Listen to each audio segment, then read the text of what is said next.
Okay. There we go. Well, welcome everybody to the official first launch of the EFL Resource Library. I'm so happy. We're also happy to have all of you here. I can see people now waving and smiling. Oh, it's actually really nice to see all of you. It's been a long time for many of you. Well, we're very, very glad that you're all here. We have a wonderful show. There'll be dancing and singing, and I believe a light session of improv is to be expected. I think Dad is leading that. But in reality, we'll also be having a wonderful panel speaking about education for life, some of our most experienced teachers. We're going to have a look at some of the things that are in the library. The main heart of the library has been interviews that have been done with many of the most experienced and storied teachers in EFL. And then we'll have an opportunity to look at the library itself, see some of the things that are there, and maybe it'll jog some more ideas for all of you of places that you could contribute something, some resource or some idea. I have to say, speaking personally, I have been very impressed and very excited to see how many resources have come. The library has come together really in this last week in a major way. And we've gone through all of the things that have been submitted so far and organized it and put it into different places. And it's really looking quite beautiful, actually, in its way. Still very much in a beta sense, but we are successfully out of alpha. This is now at a place where we have enough that we feel excited to be able to show it to you all, to share it with you all, and to keep on making even more and more. Just a couple thoughts about this resource and why it's important. When I came here to India, I started training teachers in some of the basic tenets of EFL in a school that had no exposure to any of this. And when I got, I could talk a little bit about meditation and they would get that. And I would talk a little bit about, life skills and they could sort of understand that. But when I got to things like progressive development, tools of maturity, consciousness, these are some of the areas where there's a bit of a gap and it can take a little bit of a leap to be able to get to the point where you feel comfortable with those terms and those ideas, more importantly. And looking at the resource, even as it is now, and it's very early stage in some senses, it already has so much on it that would help someone like that, who is really looking, they wanted to understand, they wanted to take the next step, they wanted to bring this into their classroom or do these things with their child, help them to develop progressively. And there are things here that could actually really support them in that. And so I personally am very excited about where this is going, and I can't wait to show it to you all. But first, I'm very excited and happy to introduce our panel for it's my evening, I think day or morning for many of you for the day. It will be moderated by Nita, and I'll let him introduce the different speakers. And if you'll bear with me a moment while I spotlight them, and then we can begin. Thank you again all for coming, and I hope you enjoy the next hour. Okay, I too really happy to see everybody coming today. This is a landmark event for us. When we started EFL many years ago, some of us had different color hair. There was, and things are a lot different, and people have been exploring education for life in different avenues for decades now. And I know people would start to say, well, what's going to happen when all you guys move on? And can't we find some way to start to collect some of these ideas? And so thanks mainly to Aryaban and Clarity, we've been able to spend a lot of time the last 6 months just interviewing, collecting, organizing. And so today is a day of celebration for us that way. our panel today, we have Helen from Palo Alto, and Narani from the Ananda Village, and Tina from Slovenia. And they're all going to be talking about the curriculum and how they use education for life principles to create ideas for their students. Again, this is one of the kind of the keystones for education for life is the teachers have enormous scope to be able to tailor the curriculum to meet the specific needs of the children that they're working with. And these are three of the experts at that. You guys have now just been given a title, you're experts. I just did want to share this to kind of focus for everybody, although many of you have seen this already. This is our curriculum logo, where we have the different areas of the curriculum: Our Earth, Our Universe, self-expression and communication, understanding people, personal development, cooperation, and wholeness. And how they all fit together, and they all center around wholeness. Also, how they all take the child out into the broader world and then bring them back to that experience of oneness inside themselves. So this is our point of departure. I think we'll start with Helen. How did I know that was going to happen? Can you hear me?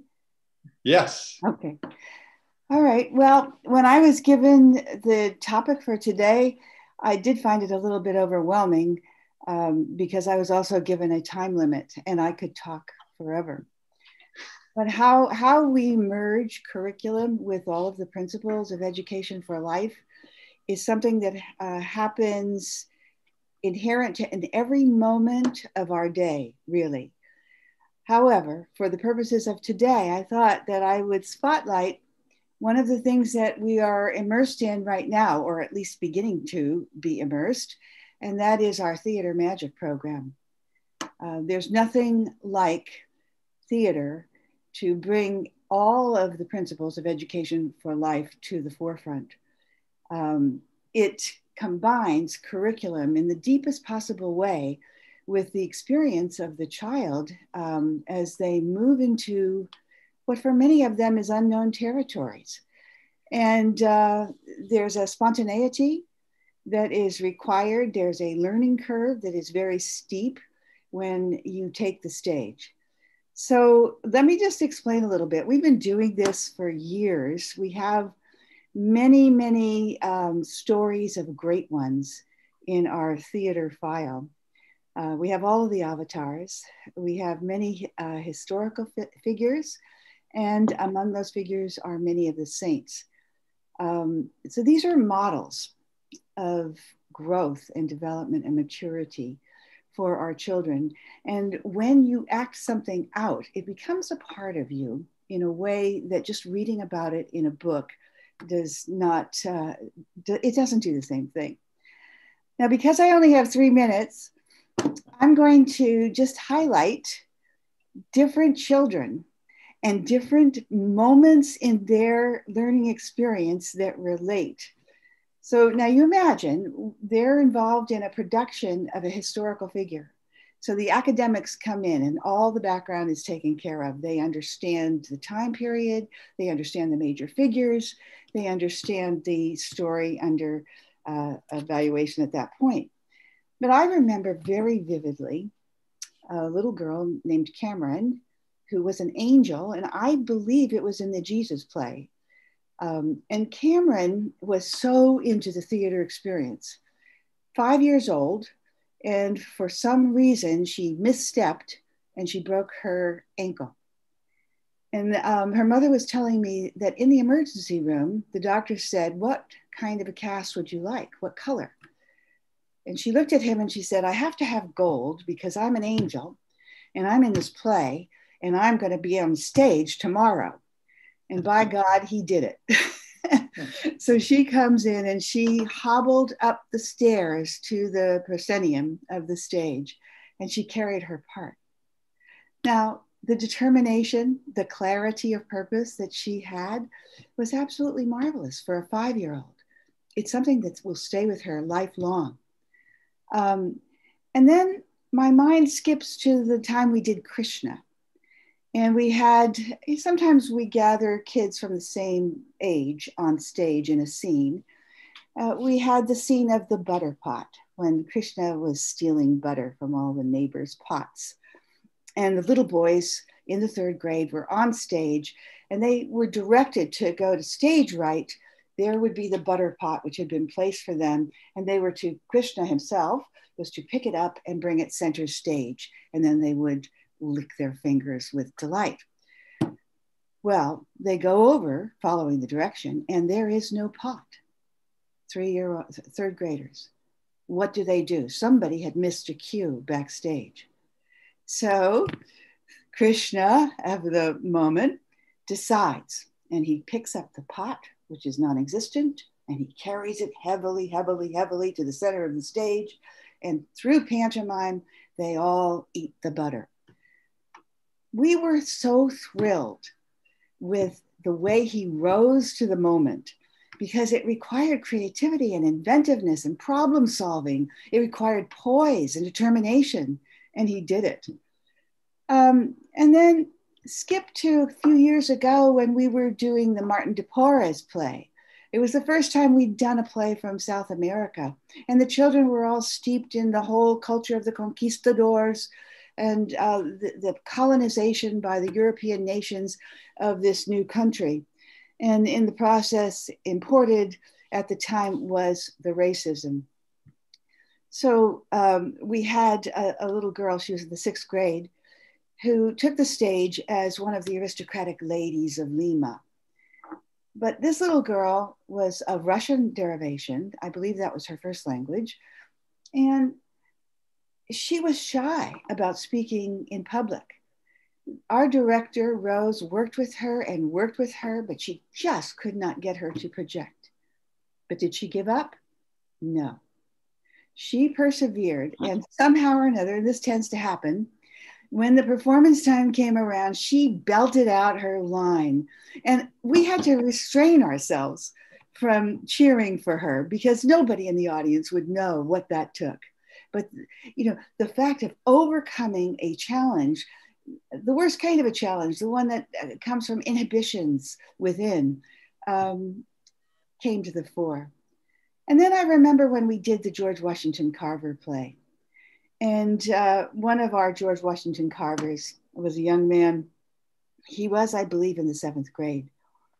There was a point in the play where the character witnessed a lynching. And when you do these curriculum pieces, you have to be careful of the sensibilities. We were not about to show a lynching on stage, but we had to show the effects of the lynching.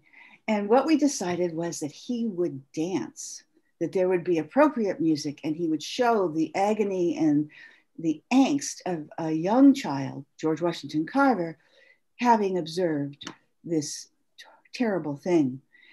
Now you can imagine he's in 7th grade and he's being taught to dance, and he took the direction, and he did it, I would say, for 2-3 minutes, which is an eternity on stage, and he did it. And again, not only was there the determination to do it, but he did it with a finesse that we didn't really know was possible for him. And he exceeded all of our expectations. I think he exceeded his own expectation. And then I remember the little girl who was also a 6th grader when we did the Martin Luther King play. And she was Rosa Parks on the bus. And she was coming up against the white establishment when ordered back to the back of the bus. And she said no. She had this one line where she had to deliver it with fortitude. Now, typically, this little girl, very, very bright, was also somewhat muted. And so it took a lot of effort for her to be this strong person. And of course, she was imbibing those qualities in herself for life. But in the moment on stage in front of an audience of 250 people, she forgot one of her big lines. And you know what she did? She just shouted out "line" to the prompter. And a lot of the kids who forget a line, we train them, go, just tell the prompter "line," and the prompter gives it. She was in character. She didn't give up on that character. She got the line and she persevered through that part. I think that that was a seminal moment on her path to maturation. And then in the Lincoln play, I had my grandson, Charlie, who was in the audience, and he had seen all the plays. And afterwards I said, Charlie, what do you remember? What was the most vivid moment in that play? And he looked at me and he said, it was when Lincoln's son died. And he said it with so much empathy and sorrow. He said, honey, they call me honey. He said, honey, it was so sad. And I thought to myself, children playing to children on stage is a particularly exceptional way of teaching and of learning. And of course, we share these things with the children after the play. And then my final example is the Bernadette play, Saint Bernadette. And we had a fifth grader, Pooja, who was that Bernadette. There are usually 3 or 4 main characters who, as the character gets older, the child gets older. And if you know the story of Bernadette, she is seeing an apparition of Our Lady. And she's this young provincial girl from a very poor family, extremely modest and humble. Nobody believes her. And there she is in the garbage dump of the village, looking up on a little ledge where Our Lady appeared to her. And so she had, without words, to express the tenor of the moment. And she did. It was a moment unforgettable, where there were no words. There was only the alcove and the lighting. And somehow this child had to get into character, which actually fit her very well, of purity and receptivity and sacredness. And she did it. Now, those moments will be with those children for a lifetime, and all around it, from the history of the time to the main figures, to the themes of the play, to their roles, everything will stay with them. And they become different children after that play because it's so vivid, it's so lived for them. And I think really that I could talk a lot about other subject areas, language arts, history, science, whatever it is. With the George Washington play, there's a lot of science in it. But even in the classroom, our job as teachers is really to bring the learning alive in a relevant way that is so vivid that the children will be captivated. And that's what Education for Life tries to do. Great, Helen, thank you. That's beautiful. So let's go to a different continent. Let's go to Europe, and let's have Tina talk. Tina has been the director of the school there in Ljubljana for 10 years now, I think. Okay.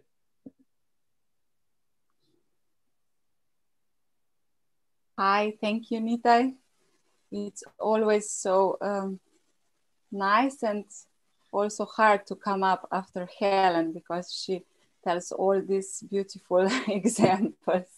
So thank you, Helen. Yes, Nitai asked me to talk about maybe some of the examples, how to include personal development in the curriculum, or how we try to develop it in Slovenia, in our environment. We do a lot of arts, and this year we also included for each group of our children a whole day of arts, a whole morning, and then it can also develop into the whole day of arts, so they can if they go in the flow and do start to develop something, they can take the whole day just be in the flow and doing different kind of art, so also theater and stuff like that. But I prepared some photos of our little bits of our personal development classes that were included in the curriculum. So if I can share them with you and explain a little bit for a couple of minutes, is it okay? It's easier for me to do it with the photos. Great. Just a second. I see it.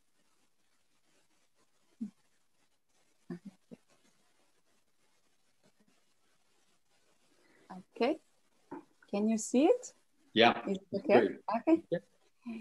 Yeah. So I will just go through some examples. So I hope they will be clear enough.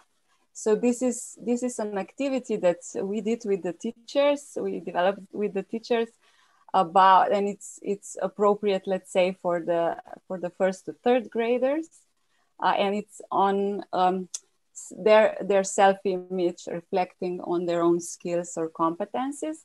We called the activity "The Apples of My Heart," and the activity goes like this. So the teacher chooses some skills or competencies that are in that moment that the children are working on them in the class, and writes them like this in the apples.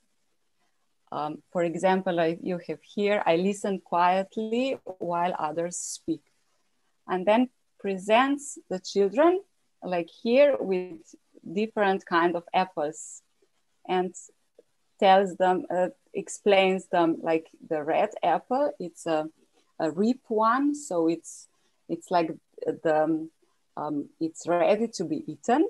Then we have apples like they're half red, so they are half ready, half ready to be eaten, and they are green. We also have green apples.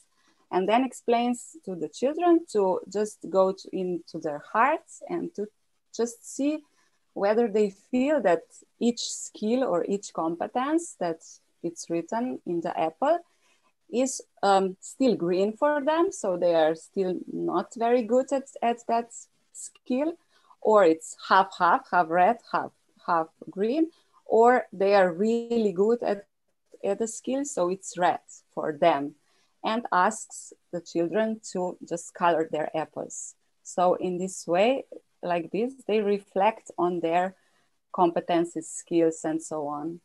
And then they can also develop it further on. So they cut their apples from the paper, and they do an apple tree of the whole classroom. So they all see how they are doing on a special skill, how everybody in the classroom is doing on a special skill, let's say listening quietly to others while others are speaking. And then they can put this apple tree somewhere in the classroom, and they can evaluate whether they are getting better at the skill or not. So this was one, it developed especially for a class where this listening quietly to others was a very difficult step for them. They had quite some problems with that. So these are more photos of these apples in different classrooms, apple trees. Then another activity also with apples was also developed for a classroom, where some children got the habit of using some bad words towards each other. And then we spoke with the teachers, and we decided to try the experiment. We I'm sure you know it. So we cut an apple in half. We put half of the same apple in one jar, half in the other. and we put a lot of good words on the jar of the one half and bad words for the other jar. And the children then observed the apples for a month, while the bad apple was secluded and with no love, just with bad words, and the good apple was loved and carried around. And they observed how the apples deteriorated, and then at the end they all evaluated the process and really felt some felt very bad for the bad jar because of all these bad words and so on, and slowly they stopped using these not so good words in the classroom. So this was also one example from the youngest group, so first to third graders. So for the 4th to 6th grades, we were talking about also their self-image, the same thing, and they're reflecting on their own behavior. So because they are older, so we try to develop something else for them.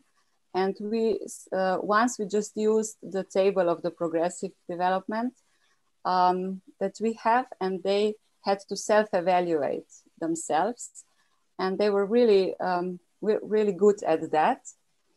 And we also prepared for them a couple of a text which was describing a different friends, let's say different children with different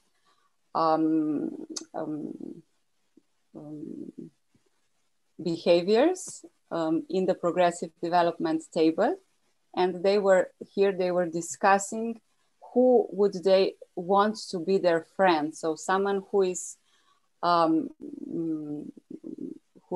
more kind, or someone who is not, and so on. And they were discussing about this progressive development, who would they want to be with, and also then they set themselves goals like, okay, I'm not good at this, but I will try to get better. And this is also one example of this age group where they were drawing the cones of personal development. We have them also in the classrooms, and they then try to see where in this panel of personal development or cone of the personal development they are at the different in different situations, in different stages. So also like this, we have this beautiful pictures in the classroom. This is the combination of this, like we also call it energy panel with these colors, and also here with tools of maturity around, so that we don't forget that we have different tools of maturity, and we talk about them too. And then here we had some examples also for the 12 to 14-year-olds. Here they were discussing, we asked them to describe the 4 seasons in the nature regarding the energies that they feel they are present in different seasons. So we were trying to like connect our earth, our universe, with also personal development.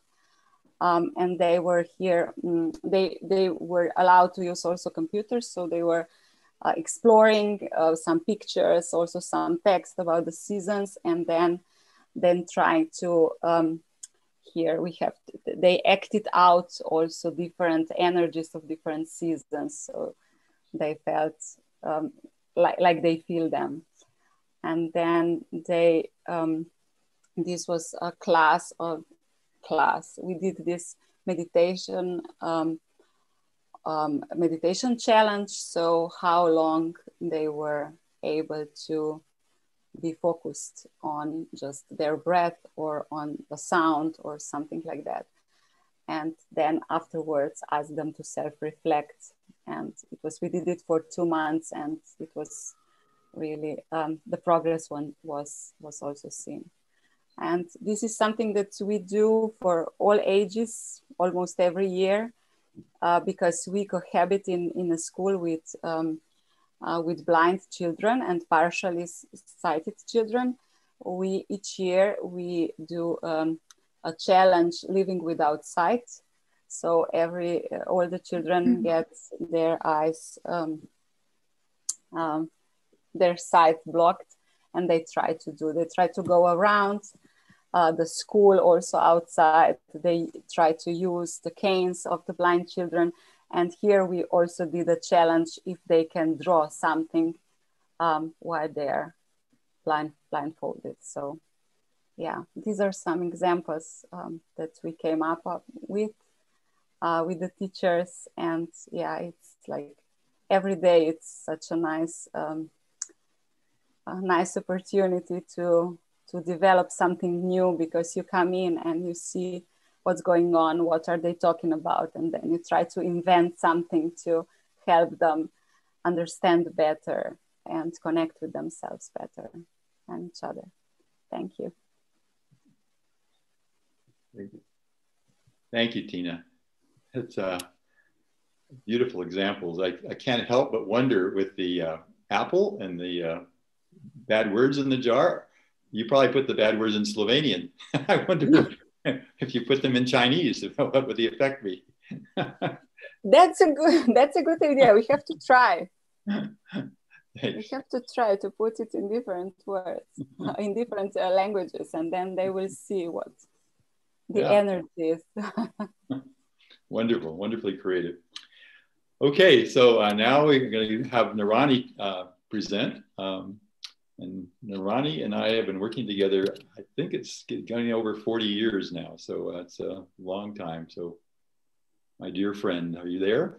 Yes, I'm here. Okay. And thank you, Nita. See, I'm a slow learner. It takes decades. Okay, well, I was asked to just address, one subject area. And I was given Our Earth, Our Universe.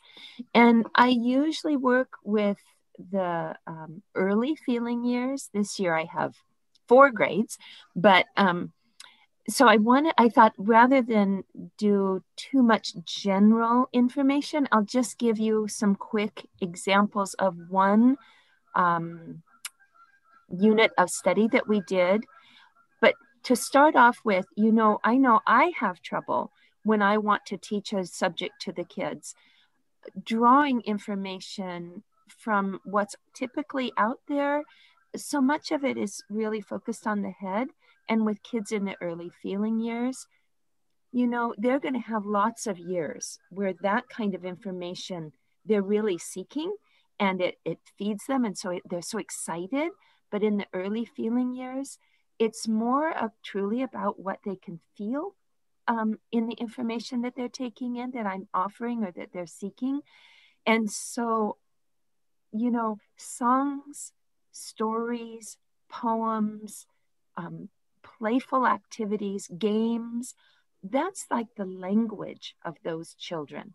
So if I can give them the information and experience in what I'm offering to them in those kinds of formats, it's like speaking their language, and it can come in. So often I will do that. I'll create songs or a song or poems, games, stories, all of that. So let me give you just a quick example, because I know we're really short of time now. For a number of years, not every year, but now and again, in the winter, I've taught a unit on the moon. This came about, especially the very first time I did it, because I had a group of kids.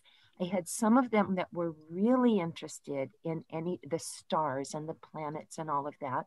And I also had some students, which is typical for these young children, that were afraid of the dark. And so I thought, all right, let me focus on the moon.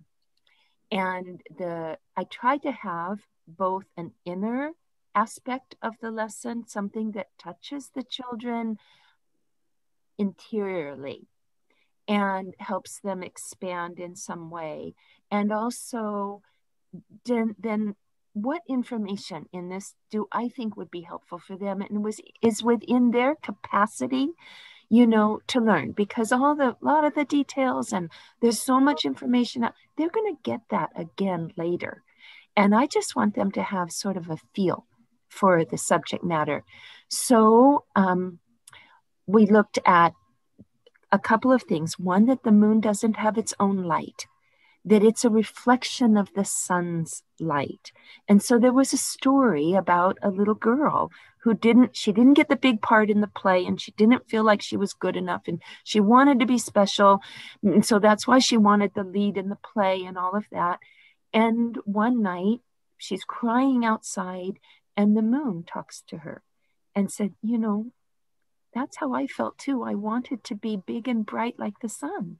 And no matter what I did and no matter how hard I tried, I couldn't be. And the little girl said, but you're beautiful. And she said, but I'm not as big and bright. And she goes through, realizing I don't even have my own light.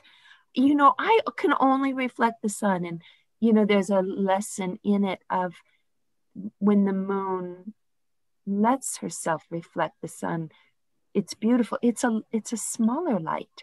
It's a softer light, but that's the light that's given to us in the darkness, in the nighttime. And you don't have to be afraid because there's the beautiful soft light of the moon. And in the story, there are other things, little elements about the moon itself, like the scientific element, but it's in the form of the story, and the kids kind of get it. And it's not like sitting down and learning this information, it just comes in. And there's a song I wrote. Oh, I'm always embarrassed to sing, but you're friends, so you have to forgive me. So this is Mother Moon's song.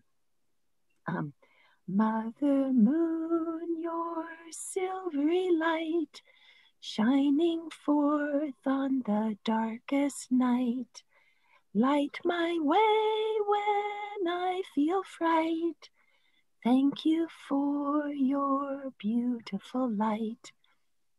And so the kids learned it, and they were singing it. And actually, one of my student teachers that year, she came to school and she said, I have to tell you guys, I was out the other night walking at night, and it was darker than I expected to be. And I started to get a little bit scared, and I started singing Mother Moon's song, and I didn't feel scared anymore because I could look up at her and I saw she's giving me her soft light.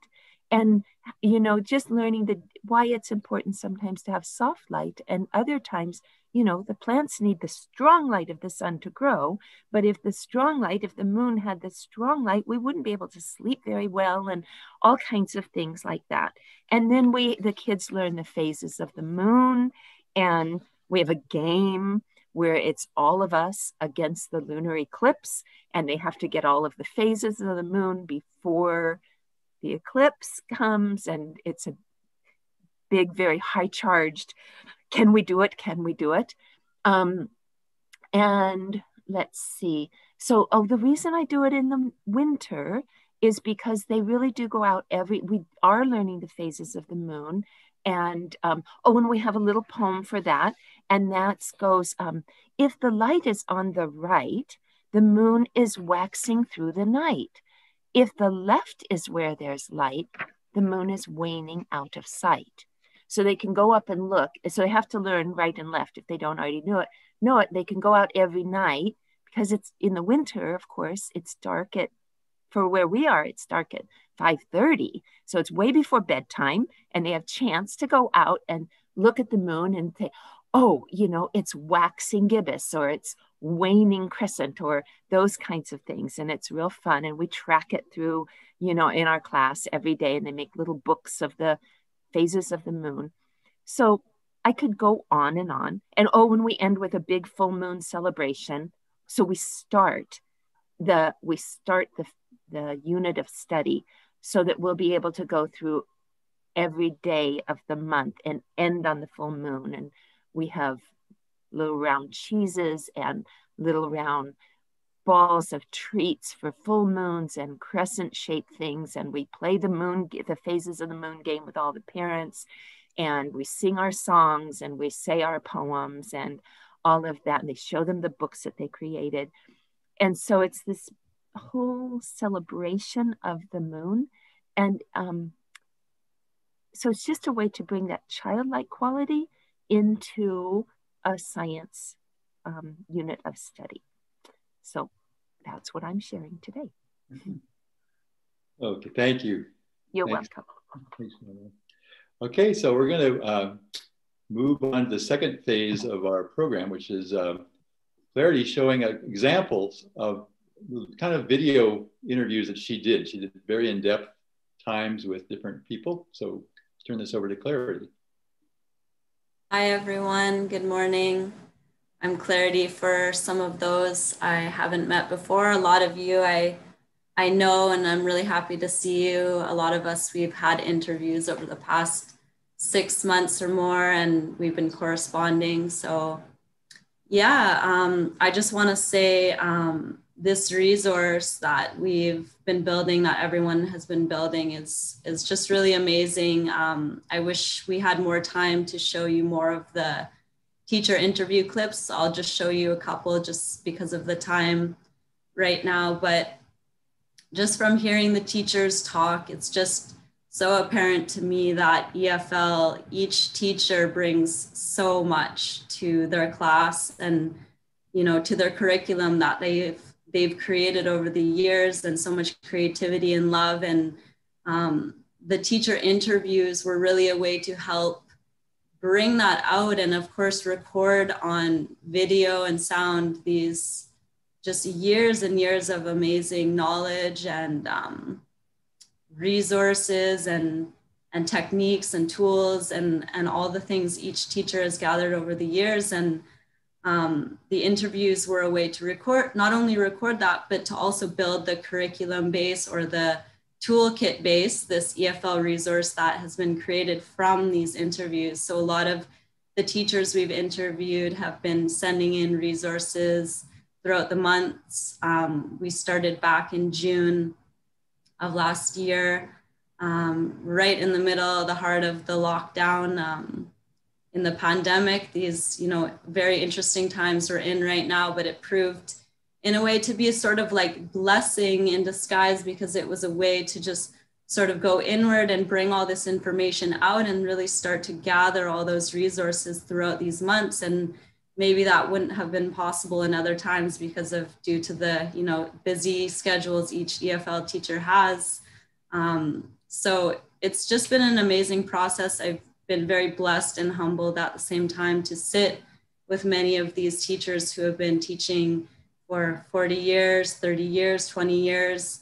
We really worked in the last 6 months with the most seasoned EFL teachers, recording their wealth of knowledge. And these interviews are just some beautiful tidbits of that knowledge. So I'm excited. These resources are up on Notion, and I'll just share my screen now.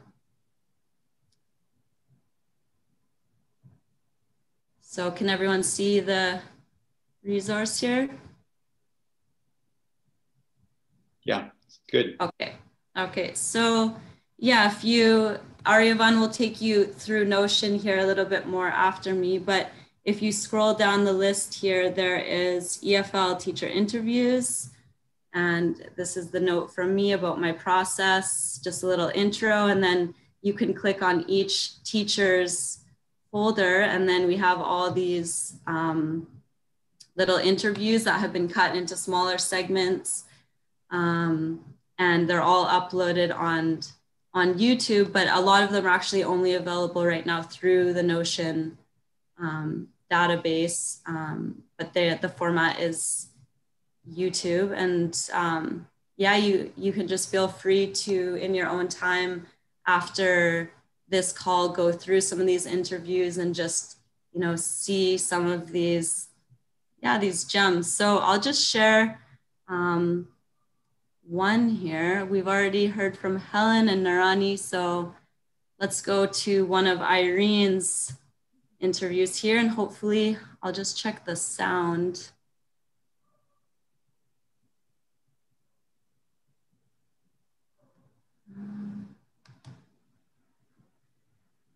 Share sound.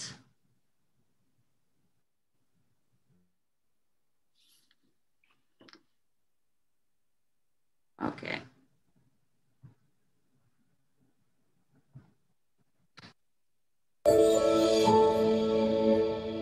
In sixth grade, when I was gonna go on a take off, I was going somewhere and I needed to find another teacher to come in.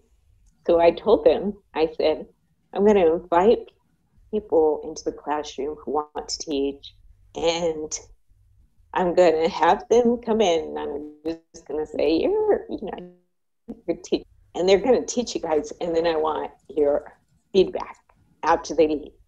So they were, anyway, so one time I invited this man who said he loves nature, he works with kids, he wants to take the kids out on nature. And so we went out on a nature hike. We're on this nature hike, and one of the boys who's fourth grade or something, he says, and I knew he loved birds. He loved birds. He was fascinated by birds. And so I thought, this is perfect. We're on this nature walk and there's birds. And he says, Irene, I hear a so-and-so something owl. And I've heard him before, but I've never seen him. Can I go see him? And I said, ask the teacher, ask this guy. And so he went and asked him. And the teacher said, no. We're going over to this place over here, and we're going to do these nature games. And you're going to love these nature games. And so he comes back to me and he says, you told me I can't go. And so I said, and I could see how much he wanted to see this bird. And I was just like, I got a feeling he's not going to miss you. I want you just to go see the bird and then come right back. And I'll just pretend that I told you. I'll just see what happens. We'll just see what happens. And so then, so he took off. And he saw the owl. He came back, and he wasn't missed by the teacher, which is interesting. And so afterwards, when I had the kids tell me give me their feedback, they said, okay, he knows the games. He didn't really hear us when we said we already played these games before. And they said, I just said, what did you think? And they said, no.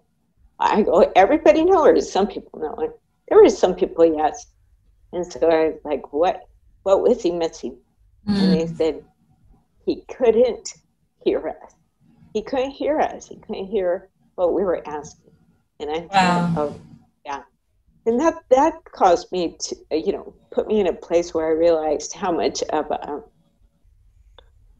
a dialogue our day is in Education for Life. How they have this right to speak and we respond, where we're not just telling them what to do, which leads me to another story. Okay. Can everyone hear me? Yeah. Okay, I'm just gonna play one more interview, Nitai, because I like this one from Narani. Okay.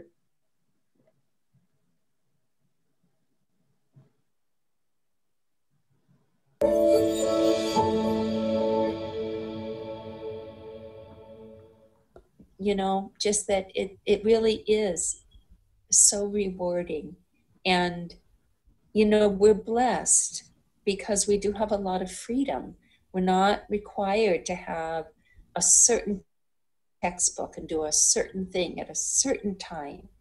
We are charged to pay attention to the individual child and attune our work to them. And, you know, it's kind of like cooking for your family. And you think, well, what are they going to love? And you give it to them, and they love it. And it's so much more rewarding than if you just, you know, got a box of cereal and said, here, have this. Yeah, and I'm sure it took a lot of work on your part too. I mean, being within the EFL education for 40 years and basically having no set curriculum, you had to be very creative to come up and do your own study, do your own work to find activities every day to work with the kids. Yeah, it's a lot of work. I know we had a teacher probably 15 years ago, who had taught in public schools for a long time. And she came and she said, oh my gosh, I've never worked so hard in my life. Well, we have a progression of skills, but the pace that you go through it is different with different kids. And how you approach it is different, you know, because you need it. Like if you rely on a textbook, that's somebody else's ideas and they don't know your kids, you know, and stuff. You can use ideas from other books, but we do an awful lot of creating from scratch. Mm-hmm. But I do get a lot of ideas from books, and then I have to tweak them and fine tune them and make them pretty. Just a little tidbit for you there, a few tidbits. Okay, thanks, Clarity. So now we get to go back to our host. How are you, Juan? Thank you, Clarity. Thank you, Nitai, and the whole panel. I got a lot just out of even listening to these little bits. A couple things just to add before we take a look at the actual resource. One is my personal experience with what Helen was saying about theater. Somebody interviewed me, I can't remember now whom, after I had left school, but I was still in high school. I'd graduated a few years previously. And I was asked, what was the most important thing to you in Living Wisdom School? What made it different now that you've had a few years out of school? And I remember even then, and I agree with this now, that the most impactful thing that happened to me was being in those plays. There was one instance, I was a very, painfully shy young boy. I would hide under tables. I would hide behind my father's leg. I was not ready for this life, or at least the outward manifestations of it. I was fine inside and at home, but when it came to out, I was not ready. And that, I grew out of that slowly, but there was an inciting incident when I had to play Buddha in a theater production at the school. And I had pages and pages of lines, and I was on stage constantly, and standing up the night of the performance in front of all those people was, at that point, likely the most terrifying moment of my life by a margin of everything. And yet, afterwards, and I still remember this, and my dad quotes this to me sometimes, I said, after this, I want to play every master. I want to be in a play about every master. It completely shifted. And from there, I can just watch myself become more and more comfortable being in front of people, talking with people individually, conversations. It broke so many layers of things that were holding me back. So yet another voice for that practice. And then the last thing I wanted to mention was, you might have noticed from Clarity's questions, particularly with Narani about curriculum, but one of the great things about Clarity and her interview style is that she comes from, she's a devotee of Yogananda, and she is EFL trained, but she's also really looking at this in some ways. She's able to balance both the core EFL knowledge and also looking from the outside. What is somebody who has not been an EFL teacher for many years, what would they be looking for? What are they going to ask? And steering conversations in that way. So those interviews are really an amazing resource. And I I haven't even gone through them all yet, but as she mentioned, only a few of them are on YouTube right now, but all of them are available here when you're ready. So with that, I think I would like to share my screen so that I can show you the resource as well, and we can go through it. Now we don't have, is that working? I think that is working. Yeah. We don't have time to look, yes, good, at everything, but there are a few key things. Depending on when you last looked at the resource, it may be very different. We've done some rearranging, we've done some feng shuiing, the redirecting the qi, and everything is more harmonious now, I think.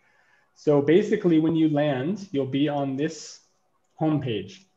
And from this page, you can get to almost everywhere in the resource. There's it's like a website, basically, very much like a website, where you can just go over any link, and when your mouse becomes the hand, it's a link for you to click, and you can click and you'll be brought to another page.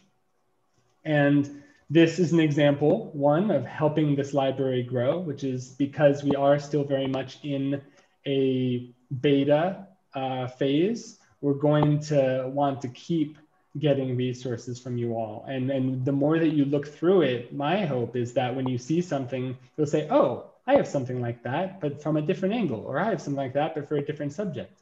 And so more and more things can still continue to come. You will all have, of course, access to your teacher contribution pages, which is where much of this content has come from. I'll just click there to show you. This is where everyone's pages are. And if I go, well, actually, I can't go to these pages now because they've all been cleared out and all of the resources have been moved on to the site.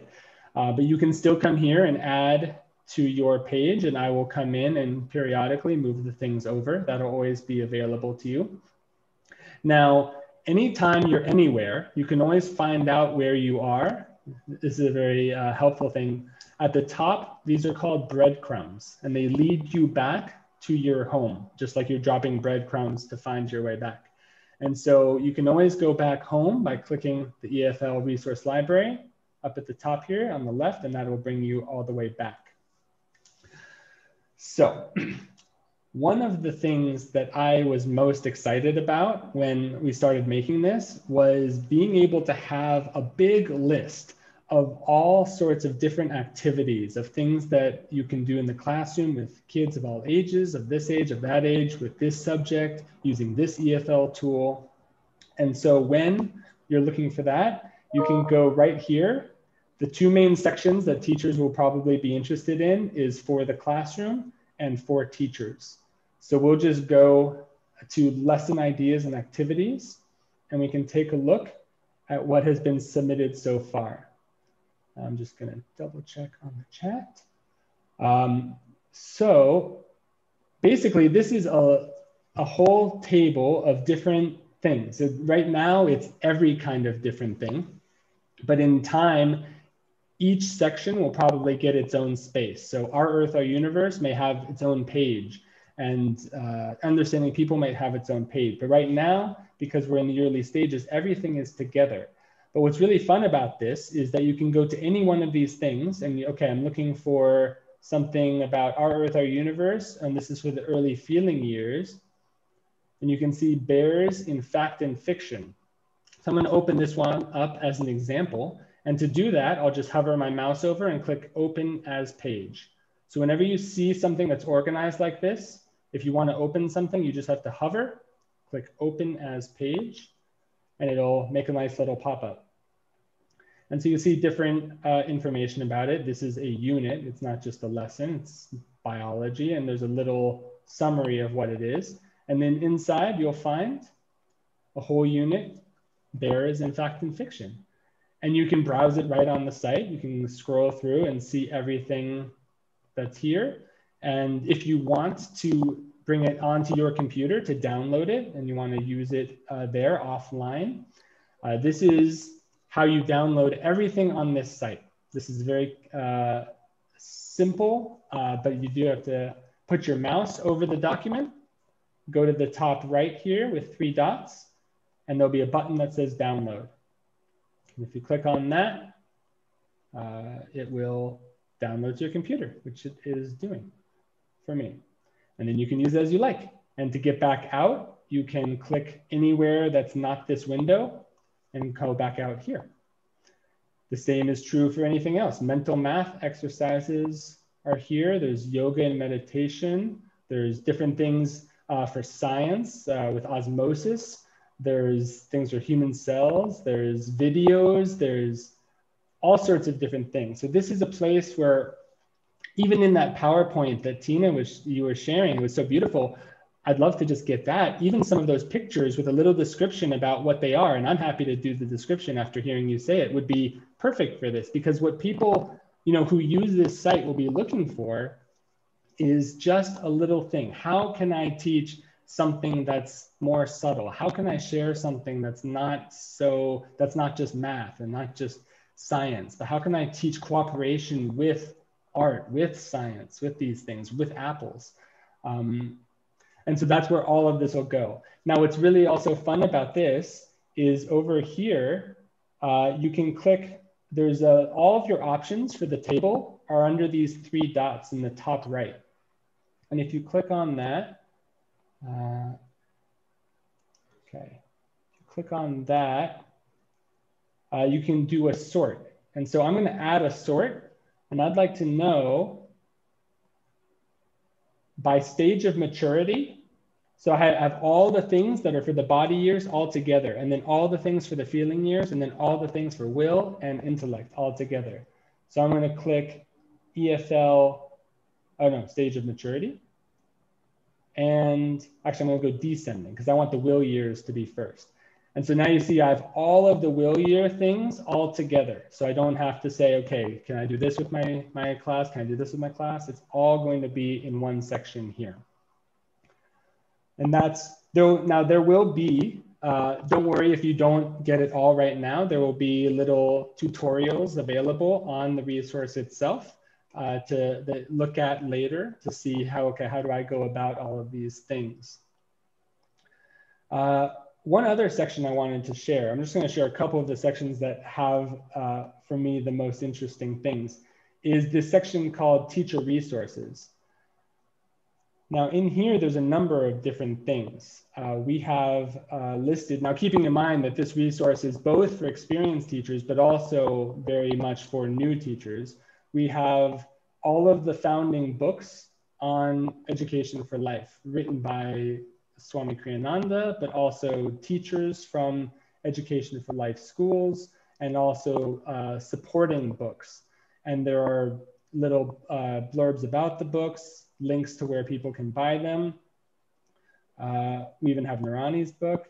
We have a number of books from Palo Alto, thanks to Ram Bhakta, Head and Heart, Happiness and Success at School, and on and on. Now at the top here, there's something else that is, I think, very helpful. It's just a very simple table of contents, and it's arranged in a hierarchical nature. So you can always go and check at the very top for any page that has a lot of content.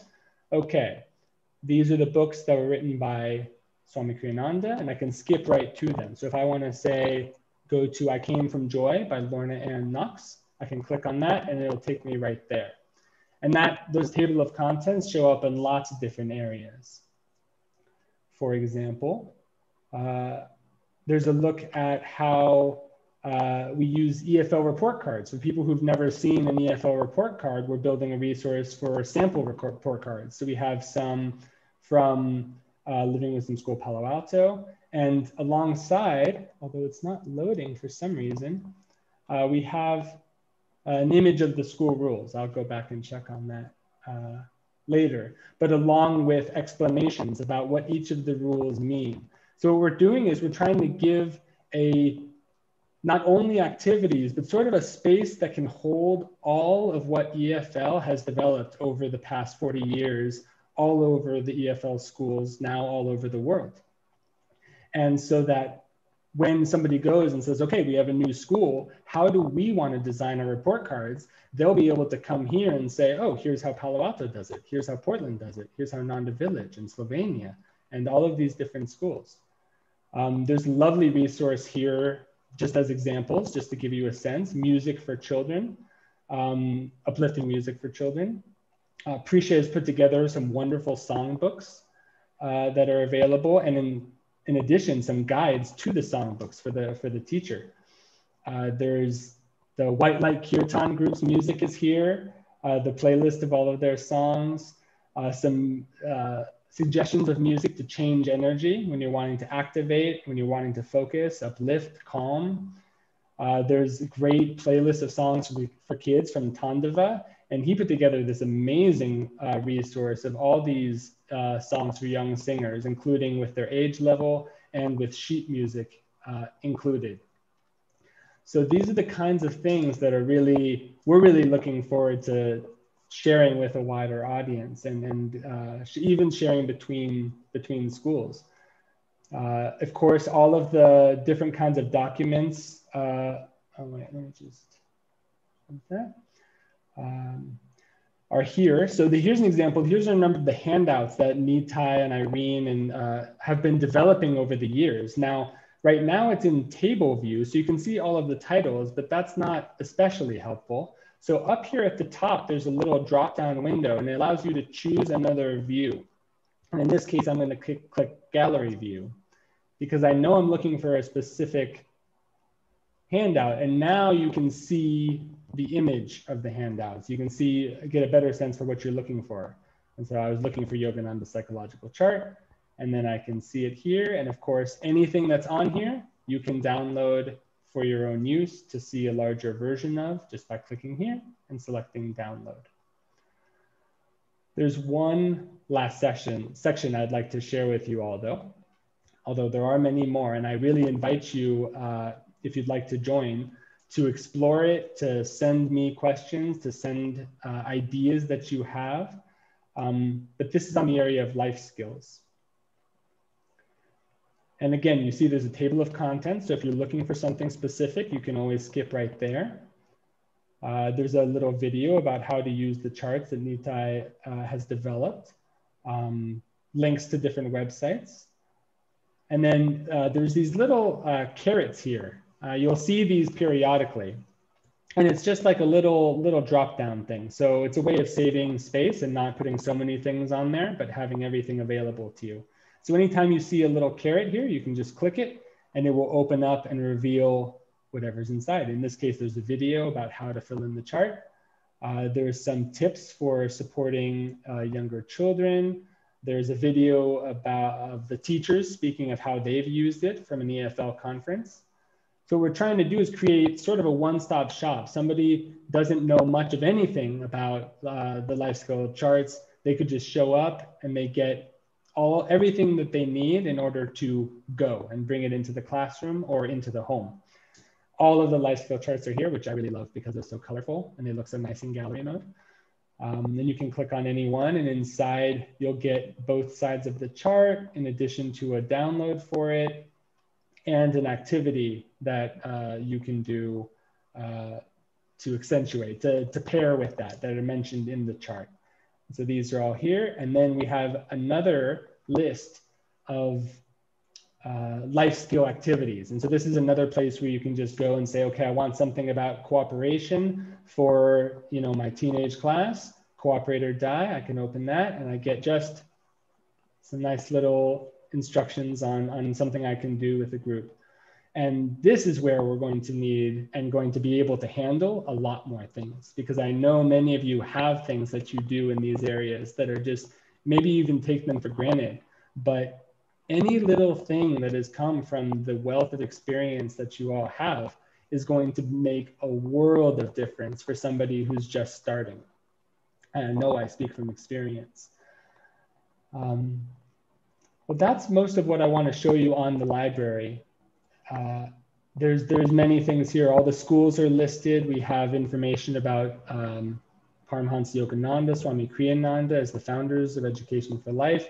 The principles and core tools we talk about. There's a page for flow learning. There's a page for progressive development and specific gravity. All of the interviews are here, as Clarity mentioned. And this will grow and become new and bigger and different. And more and more expansive as the days and weeks and months and years go on. And we're so grateful to all of you for having contributed what you've contributed, for being willing to sit down with interviews. And for those of you who already have, those who haven't, I hope you won't mind in the future, because those little clips are so, they're so rich. They contain so much, and they'll be such a resource for EFL teachers for years to come. So we really appreciate those. And this is the moment where I'd like to actually invite you all, because this is a launch. We're offering an sort of a, you could say like an early adopters, or more like a founding member in the resource library, the opportunity to sort of make a donation to help support the continued development of it, and to see it continue to grow for many years to come. There's some key areas that we're looking to expand into. First of all, we have to continue all of these interviews. We have to make sure that every EFL teacher has spoken at least once. And I hate to say it, but some teachers will have to speak probably more than once, because it's hard to distill 40 years of experience into 1 hour, if you're willing. But gathering that wealth of experience into one place is a huge part of this resource. Number two, gathering and adding as many more resources as we can in terms of activities and lesson plans and units and videos that you use with your class and games that you use and this thing that you do to help teach friendship to young children and all of these different things. Because this resource won't only be as a start for EFL teachers, but we think it could actually draw people to want to become EFL teachers. Our hope is that this thing can gain enough of a momentum that people from outside of the EFL world who've never really even heard of Education for Life will want to look at this resource for a place to do things with their own children, or to do things in their own class in whatever school they're in. And then slowly, sort of a two-pronged approach. Some people will come through the resource to training. Some people will come through training to the resource, but they'll be able to build together and really grow into something special. And then one of the other main areas we want to grow in the future is to really begin a big social media and marketing push to raise awareness, not only for the platform, but for Education for Life. So that will be sharing the clips of the interviews, sharing some of the resources, and really getting out there and making an even bigger name for Education for Life. Of course, Swamiji said that EFL had the potential to be much larger than Ananda in terms of its reach, and we really feel that this could be a part of it. So if you are interested in joining and supporting this as a founding member, we're looking at a very wide sliding scale, because we want as many people to participate as possible. So anywhere from $10 for the year all the way to $100 or beyond if you feel so inclined. But between 10 and 100 is the suggested donation for gaining a year's worth of access to this content. And of course, your submissions of resources also are very appreciated in addition. But if you're willing to or wanting to invest in this so that we can continue to have time to interview people, continue to have time to organize, do resources, and then to really take it out, we'd really appreciate all of your support on that. So if you are interested, the link is edforlife.org/donate, and you'll want to mention in the message, in the comments, that this is for the EFL Resource Library. I'll put the link in the chat as well, and I'm sure it'll come by email at some point. But we are very, very grateful for everything that you've already offered, all of you, to this. We look forward to everything you'll offer in the future. And we're really also just grateful to be a part of this family. And every time that we get together and get to hear about all of the amazing things and inventive things and creative things that everyone is doing, it's really inspiring. And so I look forward to being able to share that inspiration with as many people as we can. I'm just going to ask Nitai to end the session and to with any last thoughts he has. Thanks, Aryavan. Thank everybody for their participating today. This really can be a next era for education for life in terms of being able to make it really specific, clear what it is that we share. Sometimes it's hard for people to understand because we're different in a lot of ways in our approach, and people are like, what in the world are you guys doing? So now we can just say, okay, all you have to do is go to the library, you can see what we're doing. So I just really appreciate all this energy. So I'd like to encourage people to tune into the library. The range that Aryavan mentioned, because we have people all over the world, and we have people who have substantial financial situations, and we have people that are, just kind of much barely hanging on there, but we want everybody to be able to participate. Okay, I think that's it for today. So thanks for coming, and look forward to working together for the next 40 or 50 years. Okay. Bye. Thank you. Thank you so much. That's awesome, guys. Thank you. Thank you all. Thank you. Wonderful. Thank you for the presentations. Thank you. Thank you. Bye. Bye. On my wildest dreams. Ciao, Shaq. Hi, everyone. Beautiful. Bye-bye. Thank you. Thanks, everyone. Thank you. What a I asked great everyone to unmute. presentation and resource. Thank you. Thank you. Bye-bye.